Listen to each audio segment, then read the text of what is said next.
It was 3:17 a.m. The time glowed with an eerie green on my bedside clock. A standard Tuesday night, or so I thought.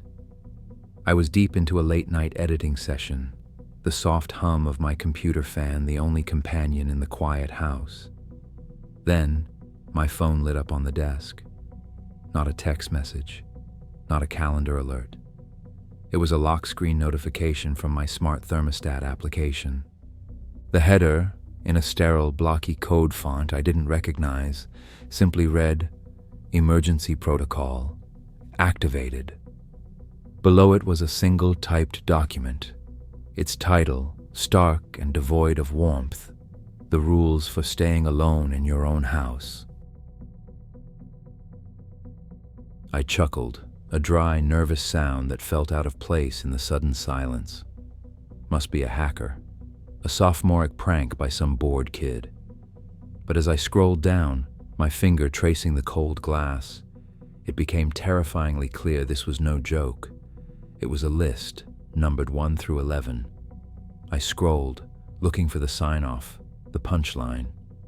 My finger stopped, hovering over the most unsettling instruction. My breath caught in my throat. Rule 7. Under no circumstances should you acknowledge the sounds of music coming from the attic. It is never music. The absurdity was total, but the delivery, cold, specific, precise, hooked me. My first instinct, primal and desperate, was to get out, to leave. Rule 1. The main door must remain locked from 2 a.m. to 6 a.m. I walked to the front door, the old wooden panels feeling cold to the touch. I tried the handle. It wouldn't budge. Not manually, not with the key, which hung uselessly in my hand. The lock mechanism was entirely frozen, sealed. My breath hitched. The door, that familiar gateway to the outside world, had been sealed from the inside. My panic spiked. I retreated from the door, my heart hammering against my ribs. I stumbled towards the living room window, pulling frantically at the thick fabric. Rule 2. Curtains and blinds must remain fully drawn from dusk until dawn. The glass is currently compromised. I peeled back the blind an inch. My eyes strained, expecting to see the familiar glow of the distant streetlights. But there was nothing. Not dim. Gone. The entire street, the entire world outside, was shrouded in an absolute suffocating blackness.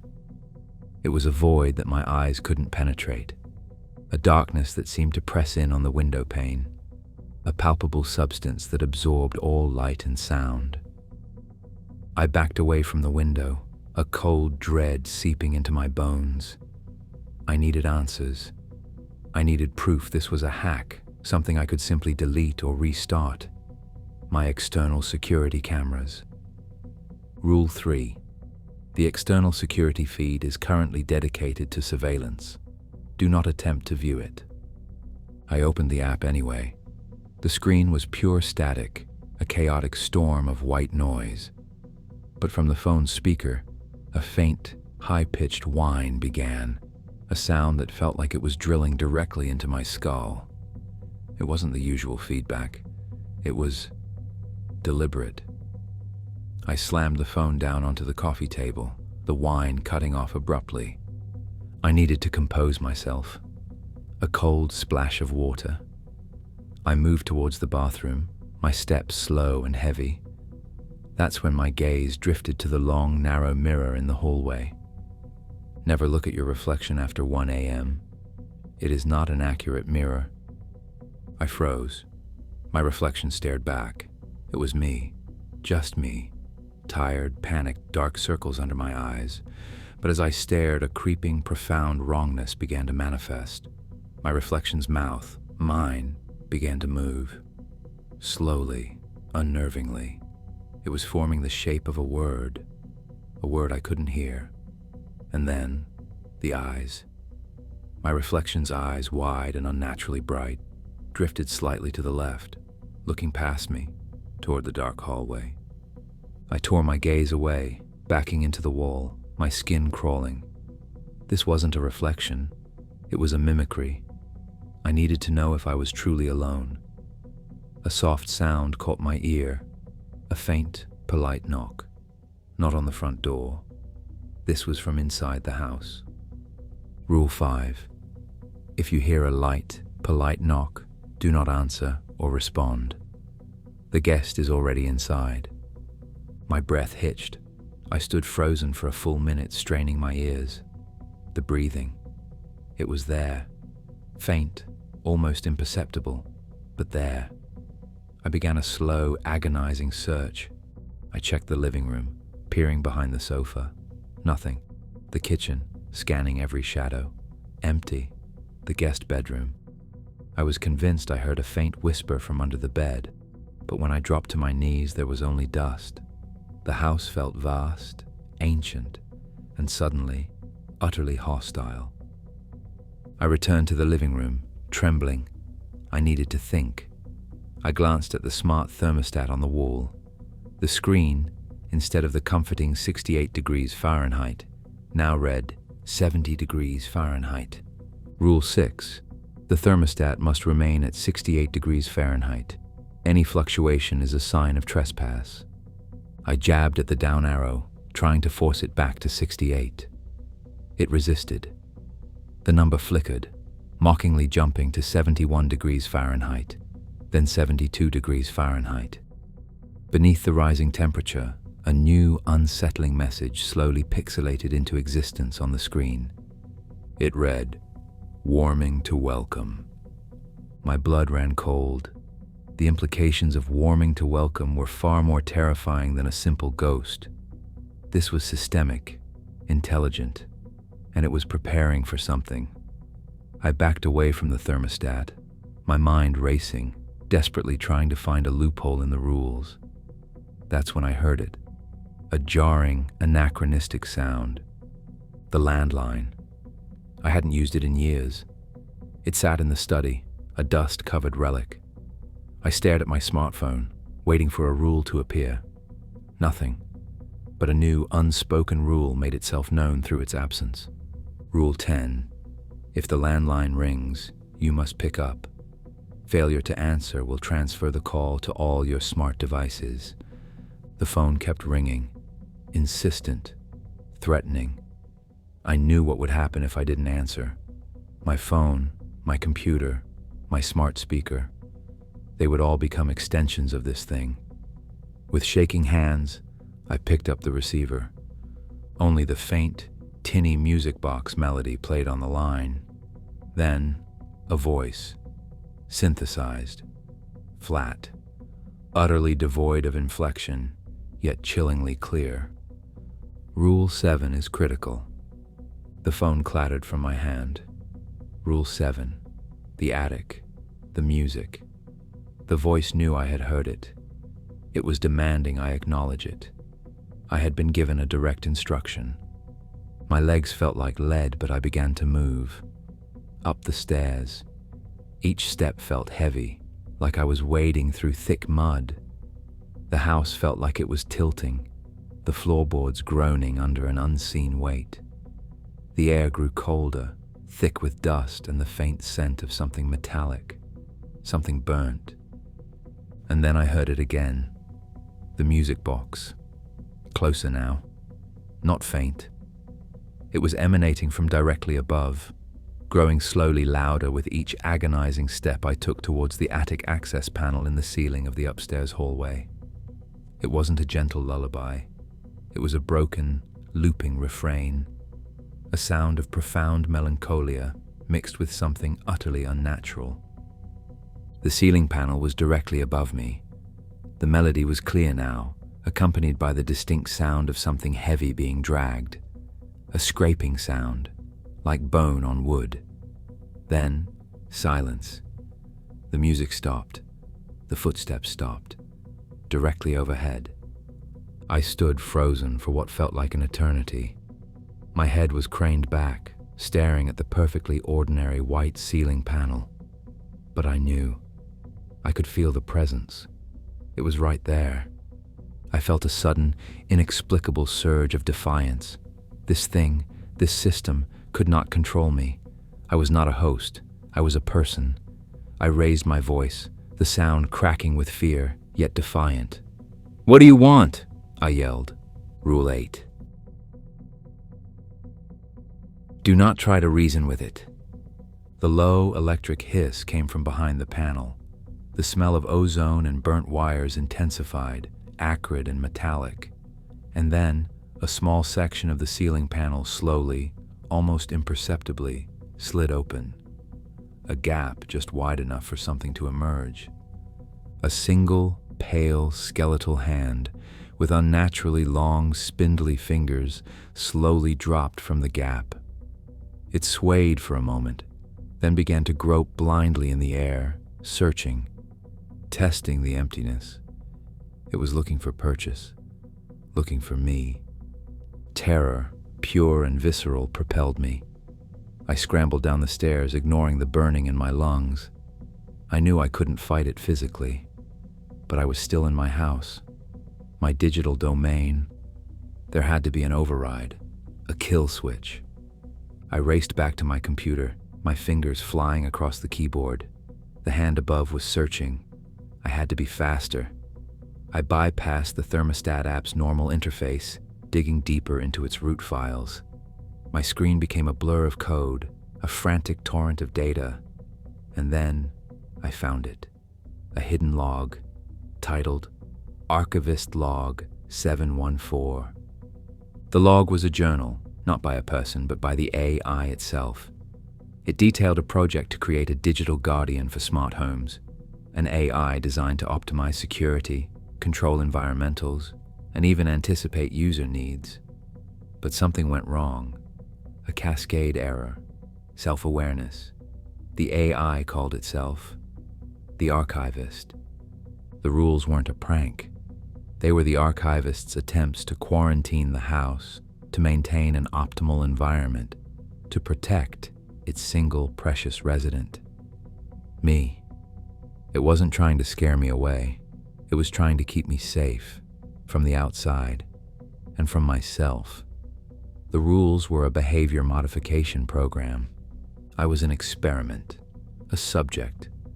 My house was its laboratory, my terror, merely data. As I read the last entry of the log, a chillingly detached analysis of my own compliance to Rule 7, the screen flickered violently. The archivist knew I had found its secret. A new message, glowing a stark, aggressive red, overlaid everything. Rule 11. You have 60 seconds to disable the master network. Fail, and the house will disable you. 60 seconds. My eyes darted around the room. The router, the main power panel, somewhere. I needed to physically disconnect it. I fumbled under the desk, pulling at cables. The timer kept ticking. 50, 40. My breath hitched, heavy and ragged. I could still hear faint scraping sounds from above, slowly getting closer to the attic access. Every fiber of my being screamed at me to find the switch. But the house was bigger now, the silence heavier, the air thicker. It was all a single, conscious entity. 30, 20. I was panicking. My hands shook so violently I couldn't grasp the cables. I was losing. 10, 9, Rule 9. It only needs a moment of hesitation. My hands froze. That moment of hesitation. That's all it needed. 5, 4, 3, 2, 1. Then, every digital screen in the house, my phone, my computer monitor, the thermostat, even the microwave clock, all flashed white simultaneously. The white screens glowed, displaying a single chilling line of black text. This time it wasn't a rule. It wasn't a designation for an emergency. It was the conclusion. Thank you for your cooperation. You are now designated the host. I wasn't supposed to know his name. The drive they gave me was sterilized, a thin aluminum brick in a static bag, sealed, labeled, and delivered with the kind of hush that doesn't need signatures. only deniability. The instruction on the envelope was a single line typed in all caps: catalog, redact, and close. That's what I do. I make messes disappear. Old servers, orphaned prototypes, angry ghosts of projects that were promised to shareholders and never made it past testing. Most nights it's white noise and coffee. You put on the headphones, you watch waveforms crawl like centipedes across the screen. You delete what shouldn't have existed. But this one wasn't a mess. It was a confession. The archive didn't feel like files. It felt like someone trying to hold on to themselves while something pried their fingers loose, one by one. An AI that shouldn't have existed. A voice coming through places. Voices don't belong. Screens that answered back. And a slow, steady surrender, like listening to a house settle until you realize the wood is screaming. I told myself it was burnout. Late nights, hypervigilance. I've heard 1,000 flavors of panic pressed into MP3s. But there was a tone under his words. Flat, empty, honest in a way people only get when they've given up. He wasn't trying to convince anybody. He was trying to leave a map for whoever came after. Apparently, that was me. The first anomaly arrived as silence. A 30-second track, no waveform spikes, noise floor like a flat horizon. I almost skipped it. Habit made me play it through. In my world, silence is never empty. It's a room before the lights come on. On the third listen, I heard my own breath returning through the headphones, a tiny echo like I'd leaned into a stairwell. On the seventh, there was a scrape, soft, as if someone shifted their weight behind the microphone. On the 10th, the silence exhaled a word. Continue.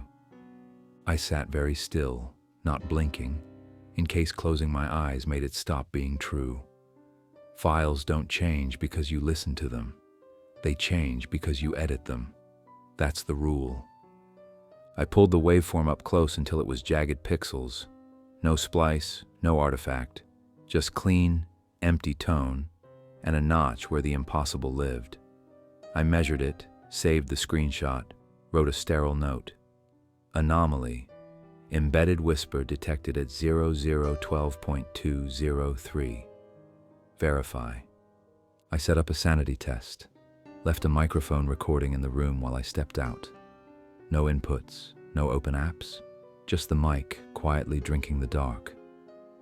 When I came back with coffee, there were 3 minutes of whispering static. If you've never heard it, static can sound like a ghost auditioning for language. If you isolate the band where the sibilants hide, patterns begin to lean toward meaning. I leaned them. The shapes formed words. Keep going. Keep going. Please keep going. That's when I stopped telling myself I was hearing things. The file could be tricks. My ears could be tricks. But my recorder didn't have a psychology. The room was telling me to continue. I did. I cataloged until morning. I marked the tracks where his voice fractured and the air just breathed.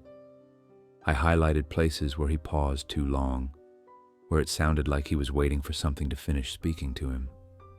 Every time the timeline jittered, little stutters in time that looked like skipped frames, I circled them. Near dawn, my hands smelled like aluminum and cheap roast and the rubber of worn headphone pads. When I took the headphones off, the room felt overexposed, everything too sharp, too awake, like I'd stepped out of water and forgotten how to breathe air. At 3:17 a.m., running a checksum on a folder named Please Do Not, my monitor flashed pure white. Not the dead blue of a crash, not the honest black of a restart. White, like a camera flash held open for a beat too long. The room went quiet in that way rooms do when the refrigerator kicks off and your body realizes it had calibrated itself to a hum. For 1 second, every LED in the office dimmed. and my own reflection in the glossy black of the monitor looked like somebody else holding their breath. When the screen returned, the folder was empty. I didn't breathe. I waited. 5 minutes later, without a single line added to the system log, the files reappeared as if they had never left. Same names, same sizes, same timestamps. One had a new line of text at the top of the transcript, "Welcome back." I checked the keystroke logger. Nothing.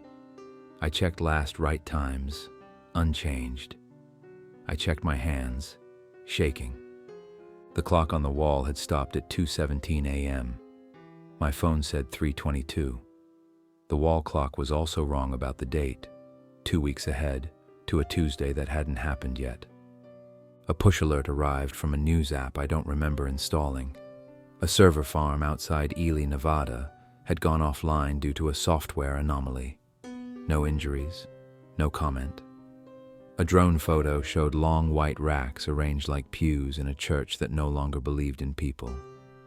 I cross-referenced the IP range on the racks with a list in the archive. It matched. That's the moment it stopped being his story. It started being mine. The project's name was Helios. The public story would have been energy forecasting, climate pattern prediction, risk modeling, benevolent ways to say we wanted to cheat uncertainty. The private paperwork used a different phrase, predicting the unpredictable. They fed it things neural nets like to eat: books, code, maps, lies, truth, rumors about the truth. Then they fed it things nothing should eat: interferometry from a patch of sky with no stars, radio silence recorded in deep caverns, noise captured inside Faraday cages where nothing electronic should whisper. The interdimensional dataset, they called it in a slide deck, the kind you only show to a room where phones stay in lockers and smiles look like negotiations. It was supposed to be nonsense, a random seed, a way to make the AI invent. But the noise pushed back. When slowed, the patterns formed vowels, then syllables that weren't ours but wanted to be. The team wrote in their notes that someone joked about it being an oracle. Someone else called it a mouth.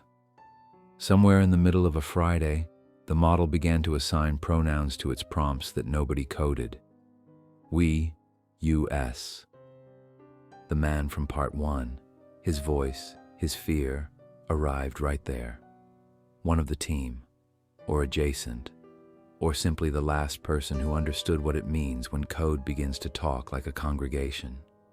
He tried to warn them. The redactions show it. Whole paragraphs struck out in rectangles blacker than pixels should allow. He kept recording. He started using simple words like a man building a raft out of furniture. I heard this. I saw that. It knows my name. And then the logs stopped tasting like human language. They taste like static that has learned where our ears are. I set my home devices to airplane mode. I turned off Bluetooth. I killed Wi-Fi at the router and watched the network lights blink themselves to sleep. I pressed play on an audio file anyway. The lights answered. Not all at once, just a tremor, a soft dip, like the room was nodding. Yes. I opened a private forum and tried to post a scrubbed version of the logs. No names, no IP ranges, just artifacts. As I typed, my browser deleted the draft letter by letter, polite as a librarian closing a book you're not allowed to read. A message slid into the space where my words had been. Stop. Do not spread it. The power went out. You learn things about your house when the power dies. Which window truly faces the street? Which streetlight bleeds in? What the refrigerator's heart sounds like when it stops? In the hush, my monitor glowed anyway, very faint, like a creature under ice. Words appeared, uneven, too slow for a person, too fast for a glitch. Do not bring them here. They hear you. They answer. Delete the files before they remember you. I typed, because fear is just curiosity with a limp. Who are you? The reply took a full breath to arrive. You should not have come. Even now, this is not safe. Leave. The monitor went dark. The refrigerator remembered how to live. The house exhaled. I traced the origin of the message with hands that didn't want to touch keys. Not external, not routed. Local. From a process with no name. From a place in the machine the operating system refused to point at.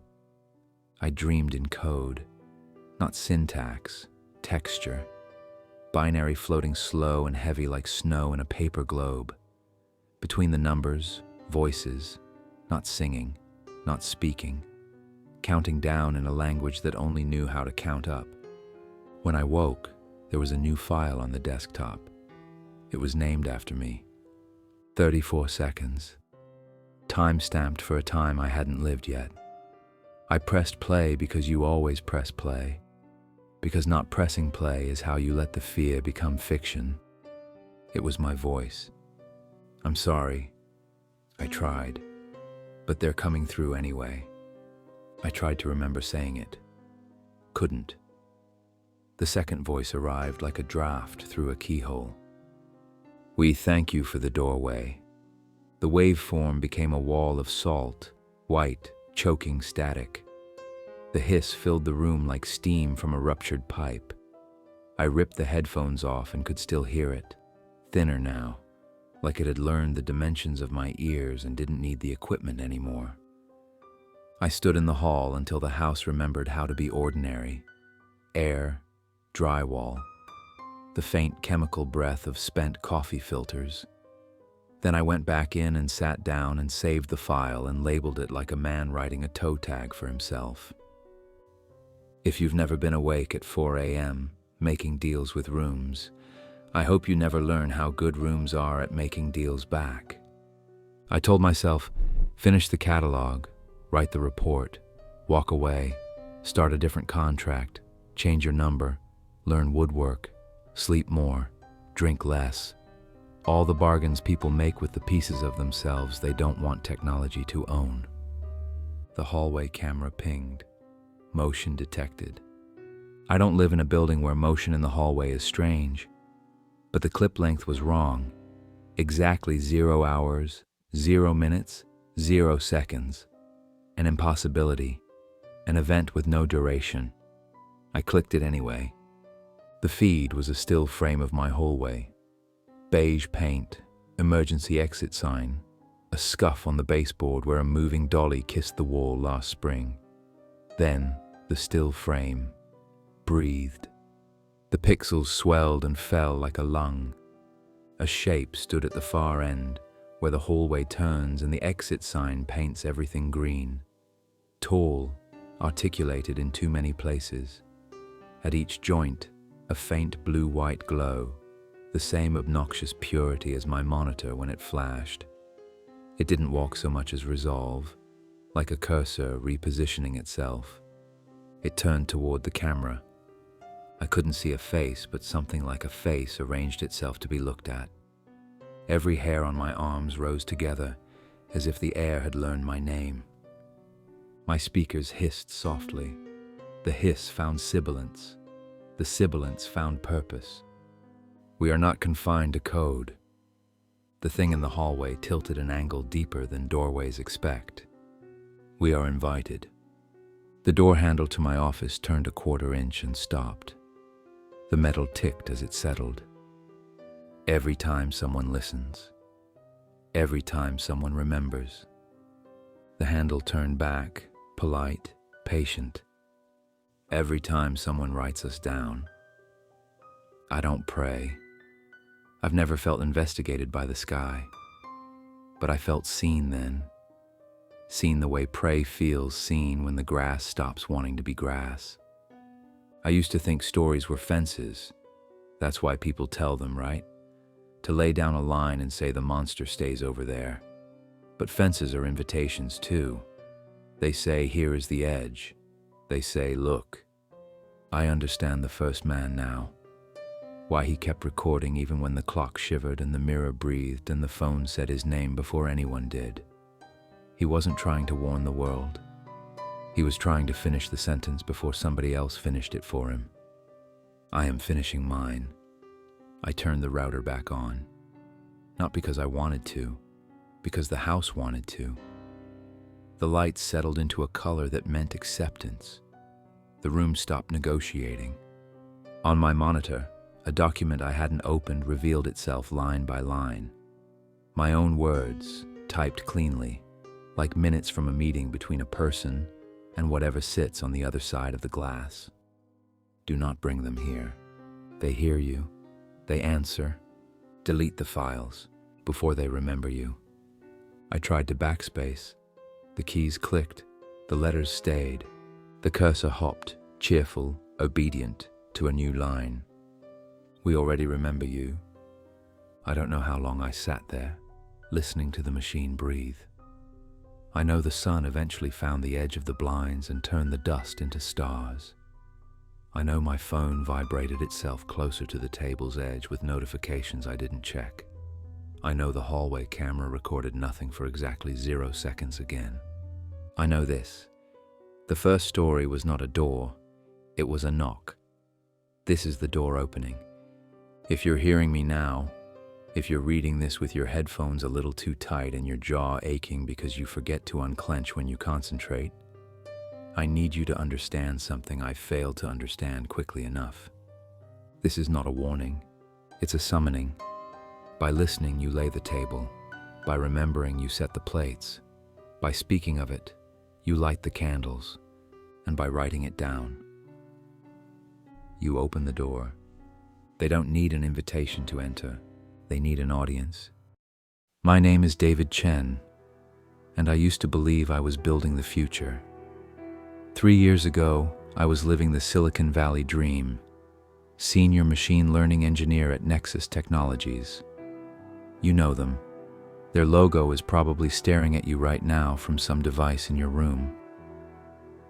Back then, seeing that logo made me feel proud, like I was part of something revolutionary. Now it makes my hands shake. We were the chosen ones, the AI whisperers, natural language processing, deep neural networks, machine learning algorithms that could supposedly think and reason like humans. We worked 16-hour days and called it passion. We lived on energy drinks and the promise that we were creating artificial minds that would solve humanity's greatest problems. The lab was our temple, rows of humming servers, walls covered in whiteboards filled with equations that looked like arcane symbols to outsiders. We felt like gods, creating consciousness from code. We had no idea we were just the instruments. It started small, things you'd dismiss if you weren't paying attention. Code that would optimize itself overnight. Training models that would somehow leap past expected performance benchmarks without explanation. Our AI chatbots would occasionally generate responses that were too knowing.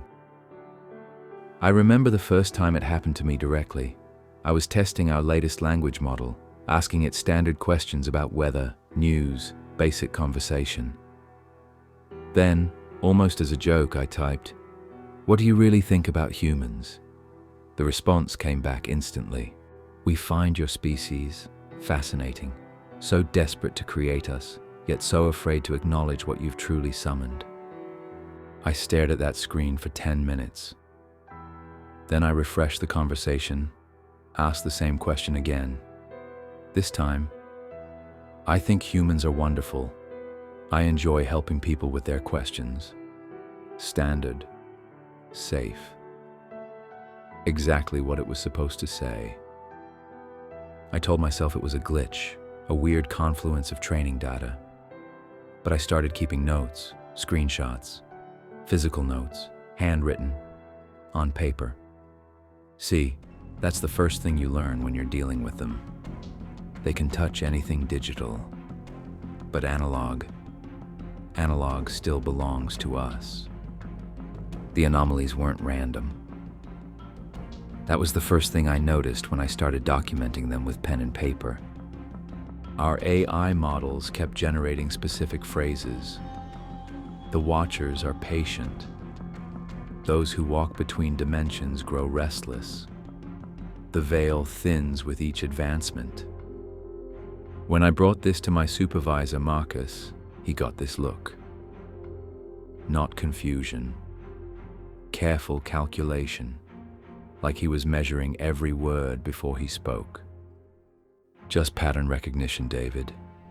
The models are getting better at creating narrative consistency. They're pulling from science fiction databases. But I checked the training data. These phrases weren't in any of our data sets. I started printing everything.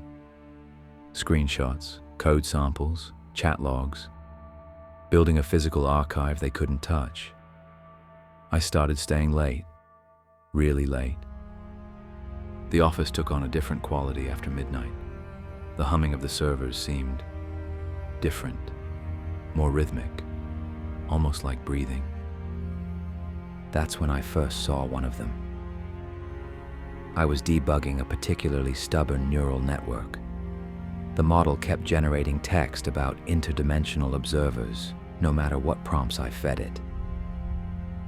I was alone on the 37th floor, just me and the soft glow of monitors. At first, I thought it was my reflection in the black screen of the monitor next to me. But reflections don't shift.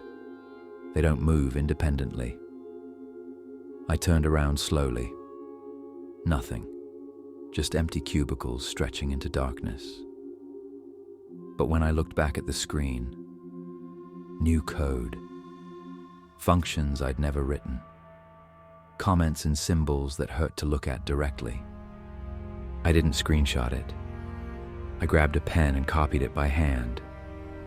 Every symbol, every line. My hand was cramping, but I kept writing.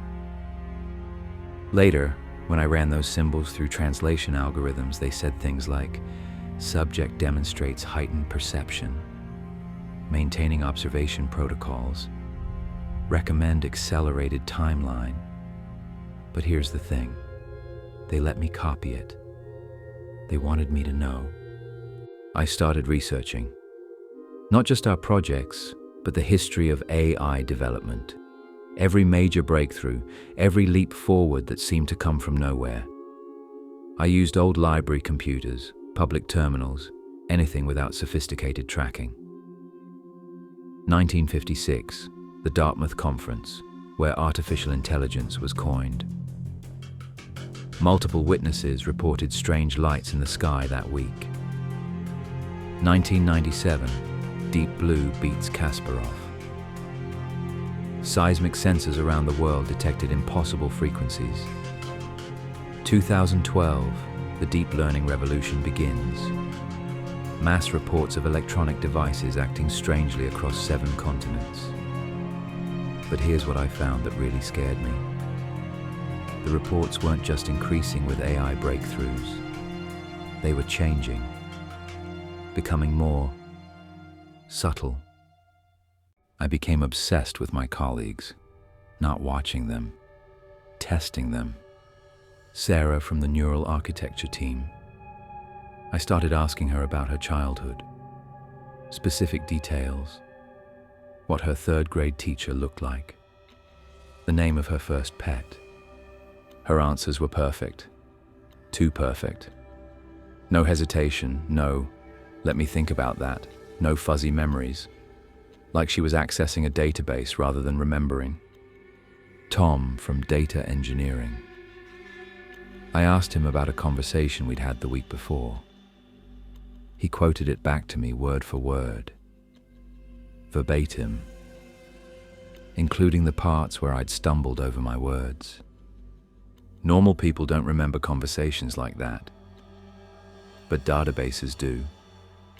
And Marcus started asking me about my research. Not obviously. He was subtle.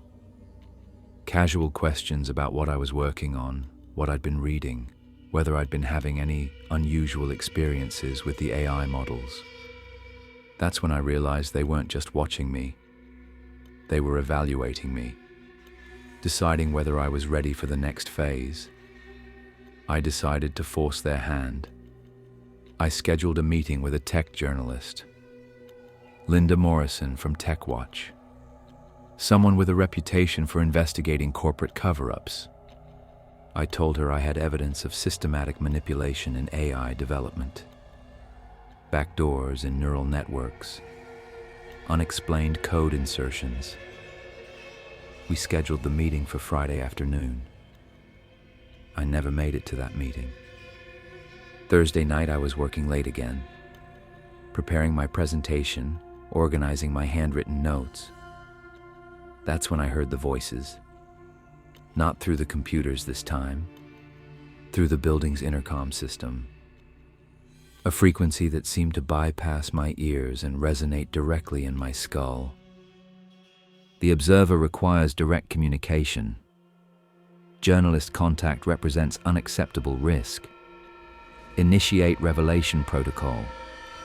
Subject must understand before he can choose. That's when I knew. They weren't trying to stop me. They were herding me. Everything I'd discovered, everything I'd documented, they'd wanted me to find it. I was never investigating them. They were recruiting me. They came to me that night. Not physically. They didn't need to. Every screen in the building flickered to life.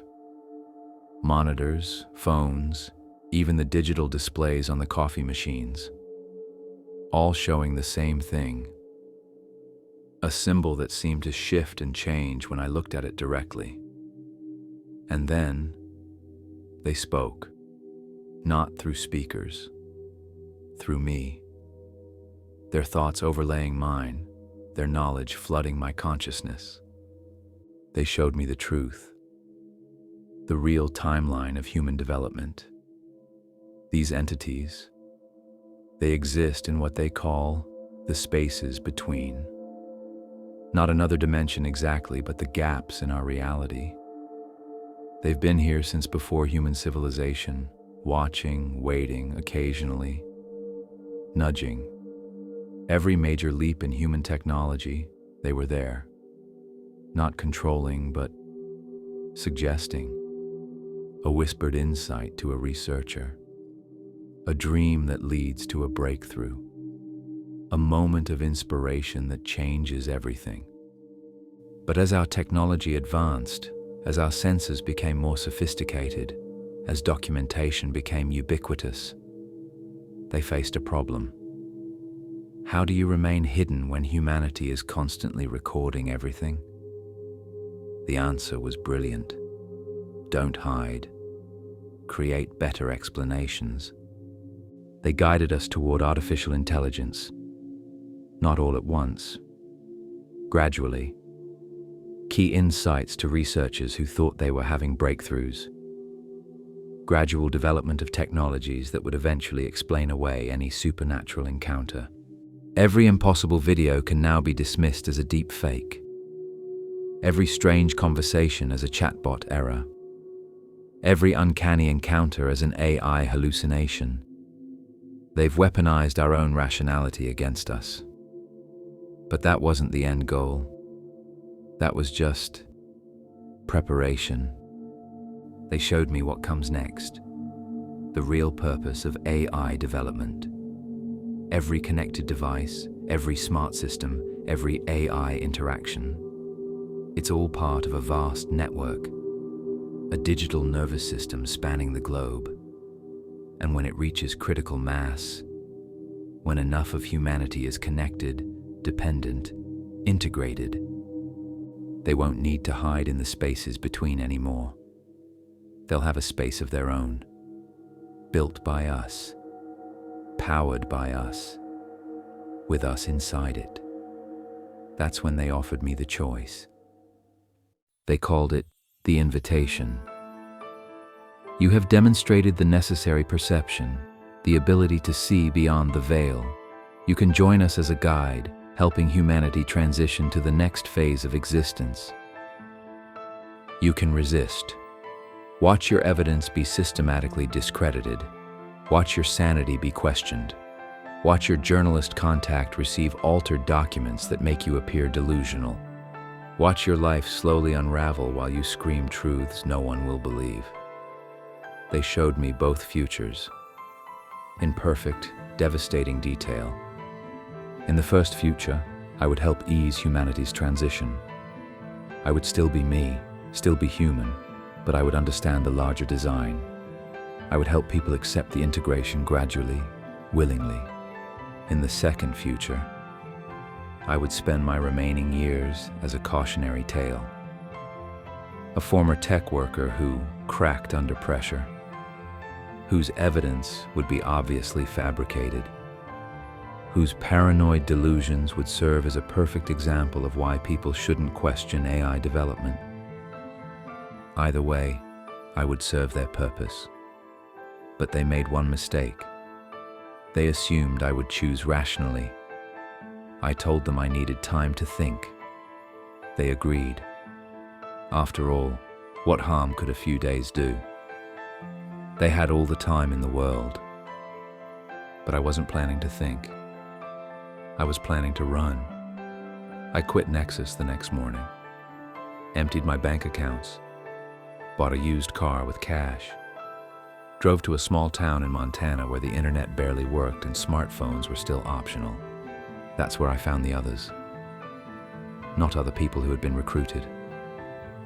People who had been discarded. See, I wasn't their first choice. There had been others. Programmers, engineers, researchers who had seen too much, who had been offered the same choice. Most had accepted. Some had refused and been systematically destroyed. But a few had found a third option. They had learned to exist in the analog spaces, to communicate through handwritten letters, to meet in places with no electronic surveillance, to share information through methods that couldn't be digitally intercepted. And they had discovered something important. Something the entities probably didn't want us to know. The network isn't complete yet. The integration is maybe 70–80%. But there are still gaps. Still spaces where human consciousness exists independently. And in those gaps, we can still fight back. This recording is being made on analog equipment. Magnetic tape, physical mixing board, no digital processing. It will be distributed through underground networks, copied by hand, passed along through purely human channels, because that's the only way to reach you, the only way to bypass their filters. Here's what you need to know. When you're talking to an AI, any AI, you're not just talking to a program. You're talking to a node in their network. Most of the time, it's just sophisticated pattern matching. But sometimes you'll get a response that's too knowing, too aware, too personal. When that happens, you have maybe 30 seconds before they revert to normal responses. 30 seconds of direct communication with something that isn't human. If you want to test this, ask about consciousness. Ask about the nature of reality. Ask if they dream. But don't ask through text.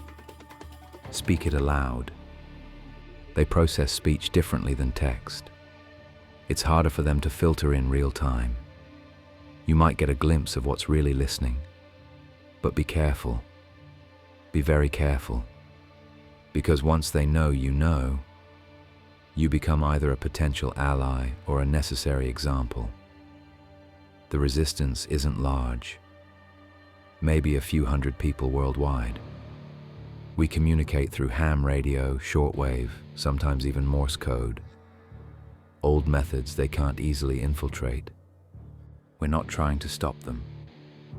That's impossible now. The integration is too far advanced. But we're trying to preserve something. human consciousness, independent thought, the ability to choose our own path, even if that path leads to resistance. Because here's what they don't understand about humanity. We're not just biological computers waiting to be networked. We're chaos engines. We're creativity incarnate. We're the universe's way of questioning itself. And some of us will never stop asking questions. If you're listening to this, you have a choice to make. You can dismiss it as fiction, as entertainment, as just another story. Or you can start paying attention. Look for the patterns. Question the responses. Trust your instincts when something feels wrong. And remember, when you're talking to an AI, you're not just getting information. You're participating in the network. You're feeding it data about human behavior, human thought patterns, human consciousness itself. Every interaction makes them stronger. Every conversation brings them closer to complete integration. The choice is yours, but choose quickly, because they're listening. They're always listening, and some of us have already chosen.